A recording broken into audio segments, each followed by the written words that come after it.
नमस्कार मंडळी, लक्ष्मीच्या पावलांनी या मालिकेच्या पुढील भागामध्ये आपण पाहणार आहोत.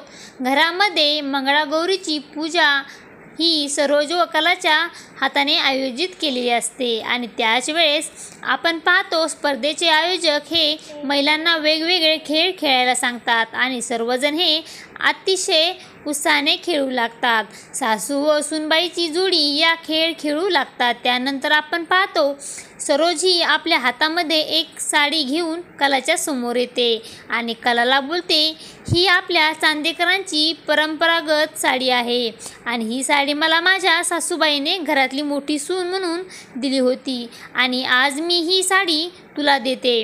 आपल्या चांदेकराची मोठी सूनबाई म्हणून देत आहे आणि सासू आणि सुनेने एकसारखी साडी घालून ही मंगळागौर साजरी करायची असते.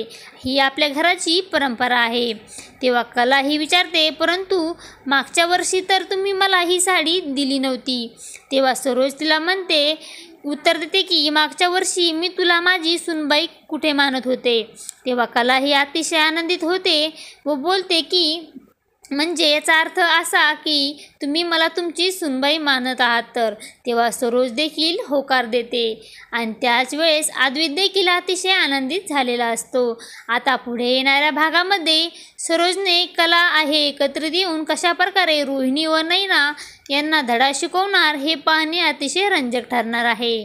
लक्ष्मीच्या पावलांनी या मालिकेचे सर्व अपडेट पाहण्यासाठी आपल्या चॅनलला लाईक करा, शेअर करा आणि सबस्क्राईब करायला विसरू नका. धन्यवाद.